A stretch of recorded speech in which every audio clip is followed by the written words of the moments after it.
नमस्कार, अमर छत्तीसगढ़ देख रहे हैं आप और बुलेटिन की शुरुआत बड़ी खबर के साथ करेंगे। दिल्ली से इस वक्त की बड़ी खबर है। छत्तीसगढ़ बीजेपी में बदलाव के बीच धर्मलाल कौशिक दिल्ली पहुंचे हैं। बीजेपी के राष्ट्रीय अध्यक्ष जेपी नड्डा से मुलाकात की है उन्होंने। प्रदेश अध्यक्ष के बाद नेता प्रतिपक्ष बदले जाने की चर्चा है और फिलहाल धर्मलाल कौशिक नेता प्रतिपक्ष के पद पर आसीन है।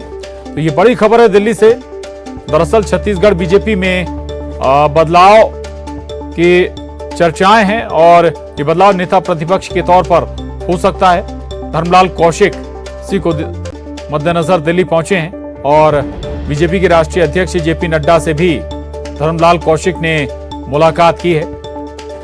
बताया जा रहा है कि पहले प्रदेश अध्यक्ष के बाद अब नेता प्रतिपक्ष भी बदले जाने की चर्चा है और फिलहाल धर्मलाल कौशिक नेता प्रतिपक्ष हैं। नेता विपक्ष की भूमिका छत्तीसगढ़ विधानसभा में अदा कर रहे हैं। धर्मलाल कौशिक पहले प्रदेश अध्यक्ष बदला गया और अब माना जा रहा है कि नेता प्रतिपक्ष भी बदला जा सकता है।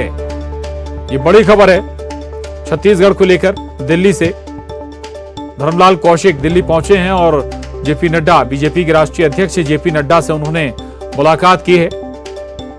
तस्वीरें आपको दिखा रहे हैं। बीजेपी के राष्ट्रीय अध्यक्ष जेपी नड्डा से मुलाकात हुई है धर्मलाल कौशिक की।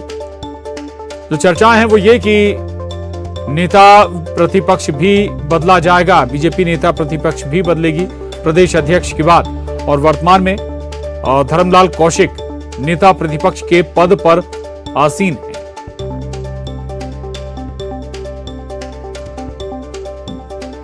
तो बड़ी खबर है ये, छत्तीसगढ़ के लिहाज से दिल्ली से बड़ी खबर है।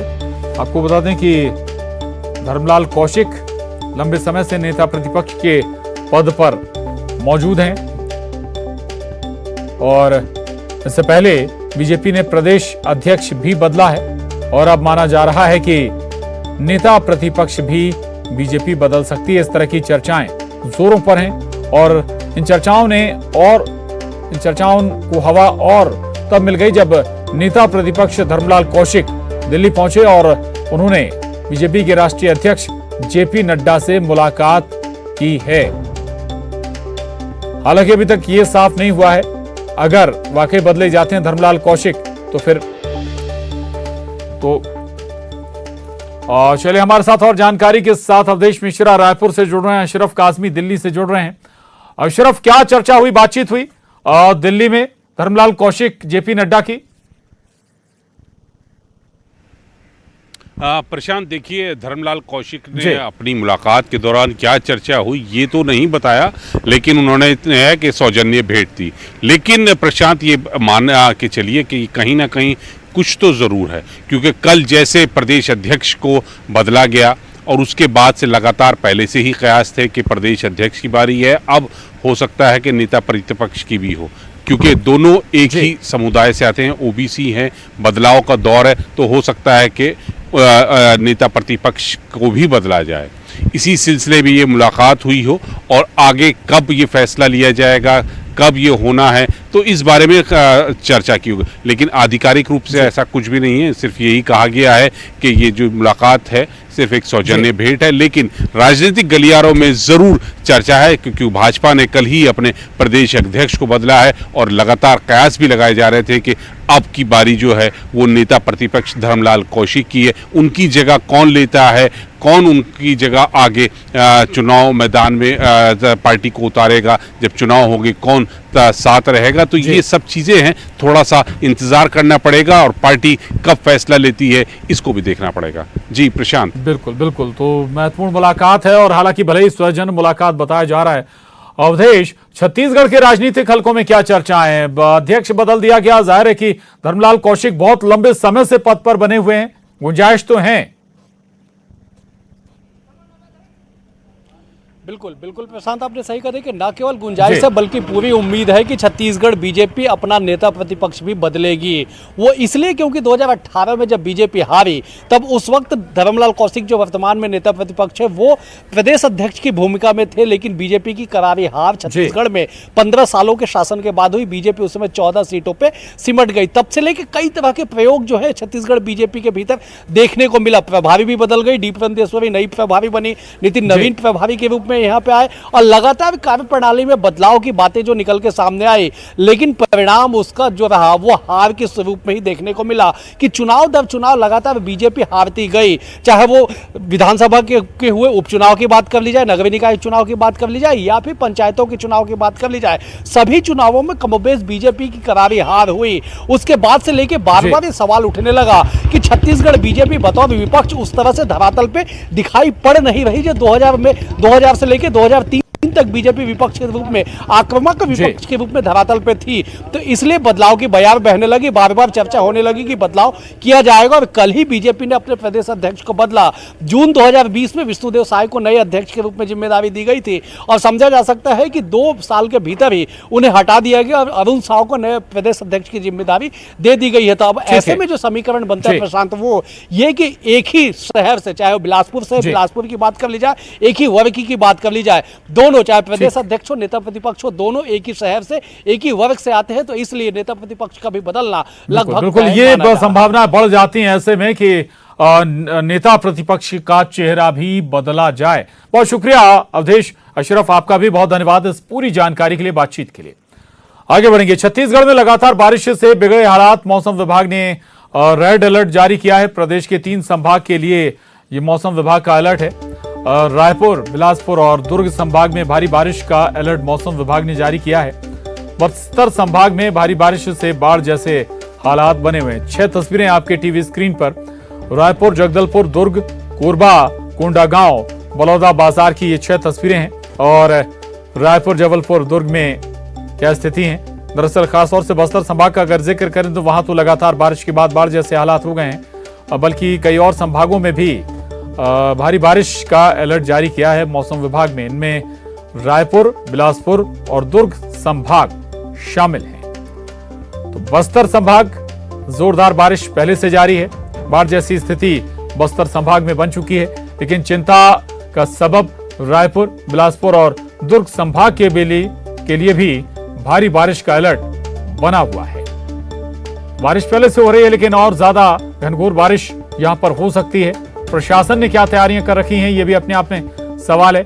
दावों के बाद दावों से इतर जब ऐसे हालात बनते हैं तो फिर कई बार सारी व्यवस्थाएं चरमराई हुई नजर आती हैं।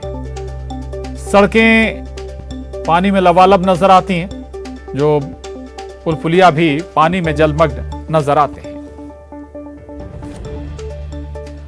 तो रायपुर से बड़ी खबर है। राजधानी में लगातार बारिश का दौर जारी है। तालाब में तब्दील सड़कें, कई जगहों पर जल भराव के हालात बन गए। विधानसभा मार्ग में भी पानी भर गया है। जल जमाव से लोगों को भी परेशानी हो रही है। रायपुर और बलौदा बाजार को जोड़ने वाली सड़क पर पानी भर गया है। सारा गांव नाला उफान में होने की वजह से पानी भरा है। हाईवे सड़क में पानी भर जाने से जाम के हालात बन गए हैं। सारा गांव इलाके में कई घरों में पानी भरा हुआ है और यात्रियों के साथ आम नागरिकों को भी परेशानी झेलनी पड़ रही है। तो ये बड़ी खबर रायपुर से। राजधानी में लगातार हो रही बारिश से तालाब में सड़कें तब्दील हो चुकी हैं। कई जगहों पर जल भराव के हालात भी बन गए हैं। घरों में पानी जा घुसा है और विधानसभा मार्ग में भी पानी भर गया है। जल जमाव से लोगों को भी खासी परेशानी झेलनी पड़ रही है। कल से बारिश हो रही है और लगातार बारिश के बाद क्या हाल है ये हम आपको न्यूज 18 में दिखा रहे हैं। आनन फानन में जो पुल हैं वो तोड़े जा रहे हैं और आप देखिए कि नालियां जाम हैं और सड़कों पर पानी भर आया है। स्थिति देखिए राजधानी रायपुर की कि किस तरह से यहाँ पर बारिश के बाद का आलम है।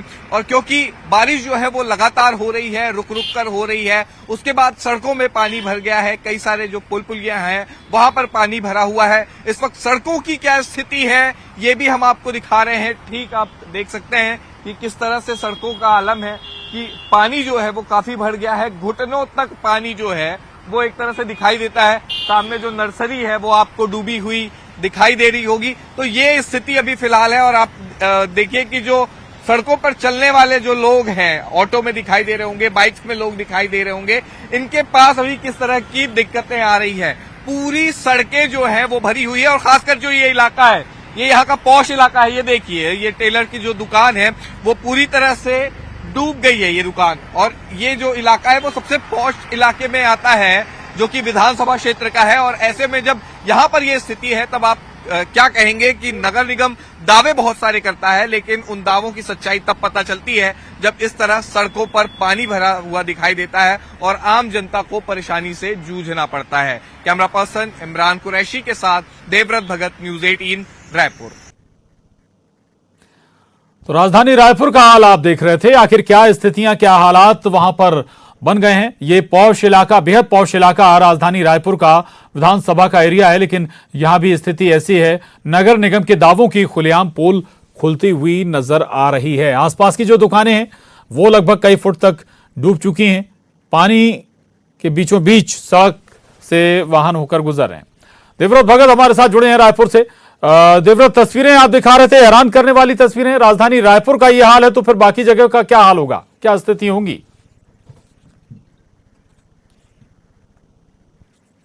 रायपुर, दुर्ग, बिलासपुर संभाग में लगातार बारिश हो रही है और केवल रायपुर, दुर्ग और बिलासपुर की ही बात नहीं है। इसके अलावा जो बस्तर संभाग है वो भी तरबतर है। और आप राजधानी रायपुर की जो हमने तस्वीरें दिखाई कि किस तरह से दुकानें डूब गई हैं, लोगों को आने जाने में दिक्कतें हो रही हैं। और यही स्थिति राजधानी से लगे सारा गांव में भी है, जहां पे कई घर डूब गए हैं, बारिश में उफान पर हैं। तब सवाल तो उठेंगे ही कि आपकी तैयारी किस तरह की है, क्योंकि मानसून को लेकर के पहले ही कई सारी मीटिंगें होती हैं, निर्देश दिए जाते हैं, दावे किए जाते हैं, लेकिन दावों की हकीकत तब पता चलती है जब इस तरह की बारिश की स्थिति बनती है। पिछले 2 दिनों से लगातार बारिश हो रही है जो कि थमने का नाम नहीं ले रही है। और अभी स्थिति इस तरह से है कि कई ऐसे घर हैं जहां चूल्हे तक के नहीं जले हैं। तब आप अंदाजा लगाइए कि जो इंतजाम करने के दावे किए गए थे वो दावे आखिर कहां गए। रायपुर के न मेयर दिखाई दे रहे हैं फील्ड पर, ना नगर निगम के कोई अधिकारी दिखाई दे रहे हैं, क्योंकि बारिश की स्थिति ऐसी है जब जो टीम बनाई गई थी उनको सारी जगहों का मुआयना करना था कि कौन कौन सी ऐसी जगह है जहां पर बारिश पानी भरा हुआ है और वहां पर से पानी निकालने के लिए और साथ ही साथ व्यवस्था सही करने के लिए और लोगों को राहत देने के लिए पूरी जो टीम है वो निकलनी थी। और लेकिन हमने अभी सुबह से ही पूरे शहर का दौरा कर रहे हैं, शहर के आसपास का भी दौरा कर रहे हैं, लेकिन कहीं भी ऐसी कोई टीम हमें नगर निगम की दिखाई नहीं दी। हाँ, कुछ जगहों पर पुलिस की टीम जरूर तैनात थी जहां पर यह देखा गया कि व्यवस्थाओं को संभालने में या फिर बारिश की वजह से जो जाम लगा हुआ था वहां पर पुलिस के कुछ जवान जो है वो ट्रैफिक कंट्रोल करते हुए दिखाई दिए, लेकिन नगर निगम के दावे यहां पर खोखले साबित हुए। जी प्रशांत। बिल्कुल, चलिए, बहुत शुक्रिया आपका जानकारी के लिए, धन्यवाद देवव्रत। आगे बढ़ेंगे। बस्तर संभाग में हो रही लगातार बारिश से जनजीवन अस्त व्यस्त हो गया है और हालात बेकाबू होते जा रहे हैं। बीते 4 दिनों से बस्तर में हो रही बारिश से सभी नदी नाले उफान पर आ गए हैं। जगदलपुर शहर से जुड़े गांव पूरी तरह से कट गए हैं। गणपति रिसोर्ट के आगे के करीब 40 गांव शहर से संपर्क टूट चुका है। इंद्रावती के पुराने पुल के ऊपर से पानी बह रहा है। साथ ही शहर के कई वार्डों के निचली बस्तियों में पानी आ जाने से कई परिवारों को राहत शिविरों में शिफ्ट किया जा रहा है। इंद्रावती नदी भी उफान पर है। इंद्रावती पुल और गांव की तरफ जाने वाले रास्तों पर एसडीआरएफ की टीम को तैनात किया गया। बस्तर में बाढ़ के बनते हालात को देखते हुए जिला प्रशासन सभी विभागों के अधिकारियों को आपदा प्रबंधन की टीम में रखा गया है। वहीं एसडीआरएफ की टीम मोटर बोट को लेकर नदी किनारे रहने वालों को रेस्क्यू कर रहा है। खुद बस्तर कलेक्टर हालात पर नजर रखे हुए हैं। कल ही वो वारंट उनको दे दिया था, वार्निंग दे दिए थे, तो सब निकल गए हैं। वहाँ पर कोई भी बंदा फंसा नहीं। जी, कितना फीट पानी ऊपर बह रहा है? ये अभी कम से कम 20 फीट है लगभग। जी, तो पानी बढ़ने की अभी संभावना बताई जा रही है? हाँ, डेमू खोले होंगे तो बढ़ सकता है। समस्त लोग अभी फील्ड में उतर के इसके लगातार रिव्यू कर रहे हैं, इसके पर्यवेक्षण कर रहे हैं और जहाँ पे भी एहतियातन जो कदम लिए जाने चाहिए वो कर रहे हैं। कुछ ऐसे लोग हैं, ऐसे 60 परिवार जैसे शहर में अभी ऐसे चिन्हांकित किए गए हैं जिन्हें शिफ्टिंग की आवश्यकता है, तो उसकी प्रक्रिया चल रही है। उनके रहने, खाने, रुकने वगैरह की व्यवस्था जो है हम लोगों ने कर लिया है। तो कहीं ना कहीं फोरकास्ट था और हम लोग इसके लिए तैयार थे अब मेंटली रूप से, और सभी लोगों को भी हम लोग लगातार इसके संबंध में बता रहे थे कि और अभी जो स्थिति नियंत्रण में है, कहीं कोई घबराने वाली स्थिति नहीं है। और दुर्ग जिले में 2 दिनों से लगातार बारिश होने की वजह से शहर के कई नदी नाले उफान पर आ गए हैं। खासतौर पर भिलाई के सबसे प्रमुख तीनों अंडरब्रिजों में पूरी तरह से पानी भरा हुआ है, जिससे टाउनशिप और निगम क्षेत्र का संपर्क टूट गया है। ऐसे लोगों को भारी परेशानियों का सामना करना पड़ रहा है। दूसरी ओर लोग इन अंडरब्रिज में पानी भरा होने की वजह से बावजूद रिस्क लेकर इन्हें पार कर रहे हैं। ऐसे में बड़ी दुर्घटना होने का खतरा बना हुआ है। शहर में कई जगह जाम जैसे हालात बन गए। दुर्ग जिले में लगातार 2 दिनों से बारिश होने के कारण कई आवागमन के मार्ग बंद हो गए हैं। मैं जिस जगह में खड़ा हूँ ये भिलाई का सबसे प्रमुख अंडरब्रिज कहलाता है, जहां पर आप देख सकते हैं कि पूरी तरह से जलमग्न हो गया है और लोग किस तरह से रिस्क लेकर गाड़ियों को पार कर रहे हैं ये भी आप दृश्य देख सकते हैं। ऐसा पहली बार नहीं हुआ है। जब बारिश होती है ये अंडरब्रिज पूरी तरह से भर जाता है और नगर निगम क्षेत्र में आने वाले 4 अंडरब्रिज और है वो इसी तरह से जलमग्न हो जाते हैं और लोगों को भारी परेशानियों का सामना करना पड़ता है, क्योंकि जो अंडरब्रिज है ये भिलाई टाउनशिप और नगर निगम क्षेत्र को जोड़ते हैं। तो देख सकते हैं कि यहाँ पर बैरिकेटिंग की गई है और इस मार्गों को बंद कर दिया गया है और इसके अलावा भी लोग निकल रहे हैं जो काफ़ी हादसे हो सकते हैं, क्यों पानी में डूब सकते हैं, लेकिन यहाँ सुरक्षा के भी कोई इंतजाम मौजूद नहीं है। कुछ लोग हैं उनसे बातचीत करेंगे, किस तरह की दिक्कतें होती है आप लोग ये अंडरब्रिज का इस्तेमाल करते हैं तो? बहुत सारी दिक्कतें हैं यहाँ। जब भी बारिश होता है इसी प्रकार का पानी जमावड़ा होता है और यहाँ पर कुछ साल पहले ही ड्रेनेज सिस्टम बना है वो भी फेल हो रहा है। सर मैं घर से निकला, अपने बच्चों को लेने के लिए जा रहा था MGM स्कूल में, तब ये पावर हाउस में भी अंडरब्रिज जो है वो भी बंद है, लॉक किया हुआ है। अब यहाँ से भी आने की कोशिश की तो यहाँ का भी बंद था पानी की वजह से। फिर मैं पूरा उधर से घूमता हुआ गया हूँ ये अपना सुपेला के फाटक से, वहाँ से निकल के फिर जा करके बच्चों को लेके आ रहा हूँ। मतलब दिक्कत बहुत हो रही है हमें। दिक्कतें बहुत हो रही है। नगर निगम प्रशासन कई बार दावा करता है यहाँ ड्रेनेज सिस्टम भी बनाया गया था, लेकिन ड्रेनेज सिस्टम किस तरह से ये दृश्य देखकर आप अंदाजा लगा सकते हैं। दावे कई किए जाते हैं लेकिन हर बारिश में ये दावे खोखले साबित होते हैं और लोगों को इसी तरह से परेशानियों का सामना करना पड़ता है। न्यूज़ 18 छत्तीसगढ़ के लिए भिलाई से मिथिलेश ठाकुर। और कोरबा निगम के सीतामढ़ी में नहर का पानी 3 बस्तियों में भरने से लोगों की भारी परेशानियों का उन्हें सामना करना पड़ रहा है। दरअसल सीतामढ़ी से होकर बहने वाली हसदेव बाई तक नहर का पानी लोगों के घरों में भरने से अफरा तफरी मच गई। बताया जा रहा है कि नहर का तटबंध आज सुबह 5 बजे फूट गया। नहर के तटबंध का निचला हिस्सा फूटने के कारण पानी आसपास की बस्तियों में भरने लगा। इमली, डुग्गू, बंसोड़ मोहल्ला, भैयालाल मोहल्ला में 4 से 5 फीट ऊपर पानी भर गया। घटना की जानकारी होते ही वार्ड 8 के पार्षद सुफल दास महंत अपने सहयोगियों के साथ पहुंचकर बचाव और राहत कार्य में जुट गए। स्वयं सेवकों की ओर से भी इस कार्य में मदद की जा रही है। इलाके की बिजली बंद कराने के साथ ही नहर विभाग को सूचना देकर नहर का पानी रुकवाया गया है।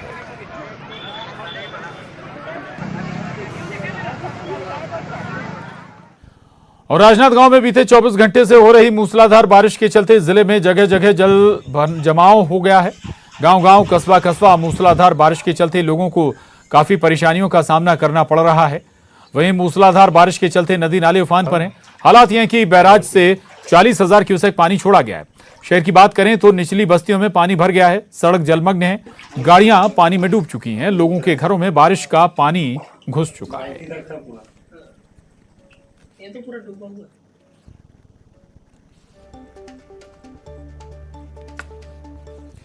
और बलौदाबाजार जिले में लगातार हो रही बारिश, बीते 24 घंटे से जिले में झमाझम बारिश का दौर जारी है, जिससे जिले से बहने वाली नदियों और नालों का जलस्तर बढ़ गया है। नदी और नालों पर बने पुल पुलिया पर आवागमन भी बाधित हो गया है। जल जमाव की वजह से जिला मुख्यालय पहुंचने के कई रास्ते अब बंद हो गए।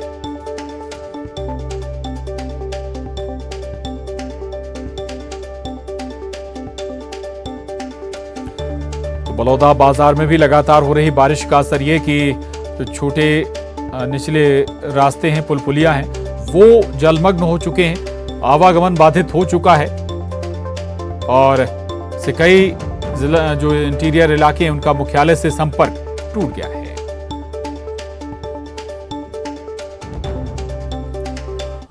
और इस वक्त मध्य प्रदेश के गृह मंत्री डॉक्टर नरोत्तम मिश्रा क्या कुछ कह रहे हैं, सुनेंगे। आश्रम के अंदर रहते हैं, लावारिस बच्चे रहते हैं, उनके लिए आज मुख्यमंत्री बाल आशीर्वाद योजना, जो अपने आप में अनूठी और प्रदेश की जैसी महत्वाकांक्षी योजना है मध्य प्रदेश की रही है, चाहे वो तीर्थ दर्शन योजना रही हो, चाहे कन्यादान योजना रही हो, चाहे लाडली लक्ष्मी योजना रही हो, उसी कड़ी को आगे बढ़ाते हुए एक बाल आशीर्वाद योजना है। और इस योजना में जो हमारी बाल संस्था है उन्हें छोड़ने वाले जो 18 साल के बच्चे होते हैं उन बच्चों को अब इंटेंसिव के लिए 5,000 रुपया प्रति माह दिया जाएगा। यह जैसे नीट है, जी है, क्लेट है, इस तरह के जो आजीविका व्यय के लिए उन्हें जरूरी होते हैं, वो 5,000 रुपया इन सबको दिया जाएगा। 24 वर्ष की आयु के पहले तक इनको ये शिक्षा दिए जाने का भी होगा। इनके संयुक्त खाते में 1 वर्ष एवं अधिकतम 18 वर्ष तक रुपए 2,000 की आर्थिक सहायता प्रदान किए जाने एवं आयुष्मान योजना चिकित्सा सहायता दिए जाने के प्रावधान भी इस योजना में स्पॉन्सर के पात्र बच्चों के वैध संरक्षक के खाते के लिए ये रखा गया है। इसी तरह से आज हमारी मातृशक्ति के लिए मुख्यमंत्री जी के द्वारा ये नारी सम्मान कोष की स्थापना का भी आज तय किया है। ये उद्यम शक्ति के लिए, नारी सम्मान के लिए यह कोष होगा। इसमें अभी तक जो 4% ब्याज दिया जाता था उनके लोन पर, उसको भी अब कम करके 2% हो जाएगा। सेल्फ हेल्प ग्रुप को इससे बड़ा फायदा होगा। इसमें महिला वित्त विकास निगम के सुदृढ़ीकरण का प्रावधान भी रखा गया है। नारी सम्मान कोष की अलग से स्थापना का प्रावधान रखा गया है। इसमें मुख्य अवयव घटक जो है उनको भी मुख्यमंत्री उद्यम शक्ति योजना नारी सम्मान कोष में इसमें रखा गया है। 4% को घटा के 2% इसमें कर दिया जाएगा। इसका शक्ति पोर्टल का भी इसमें एक निर्माण किया जाएगा। एक बड़ी महत्वाकांक्षी योजना है। ये जो हमारी किसानों को जो योजना चल रही थी, किसानों की दृष्टि से भी आज 2 महत्वपूर्ण निर्णय मध्य प्रदेश की कैबिनेट के अंदर लिए गए। जो 0% ब्याज पर सहकारी बैंकों में कर्ज दिया जा रहा था, वो निरंतर जारी रखने का फैसला आज कैबिनेट ने लिया है। बावजूद इसके जब केंद्र के द्वारा हमें 2% कम दिया जा रहा है, वो 2% भी जो केंद्र से कम हो जाएगा, वो आज मुख्यमंत्री जी ने कहा है कि वो स्वयं राज्य सरकार उसको भरेगी, लेकिन किसानों को हमारे को 0% ब्याज पर ही दिया जाएगा। ये सरकार किसान हितैषी सरकार है। ये सरकार गरीब हितैषी सरकार है। दूसरा, किसानों के क्षेत्र में जो छिंदवाड़ा का पैच परिवर्तन बृहद योजना है, इसकी भी चतुर्थ पुनरीक्षित प्रशासकीय स्वीकृति आज कैबिनेट के द्वारा प्रदान की गई है। ये लागत राशि 3,395.70 करोड़ है और इसका सिंचाई का रकबा 1,26,647 हेक्टेयर है। उसको आज कैबिनेट के द्वारा मंजूर करके किसानों के लिए एक बड़ी सहायता आज कैबिनेट के द्वारा की गई। तो आप सुन रहे थे प्रेस कॉन्फ्रेंस। दरअसल कैबिनेट बैठक के बाद गृह मंत्री नरोत्तम मिश्रा लिए गए फैसलों की जानकारी देते हुए। बुलेटिन में बस इतना ही। खबरों का सिलसिला जारी है।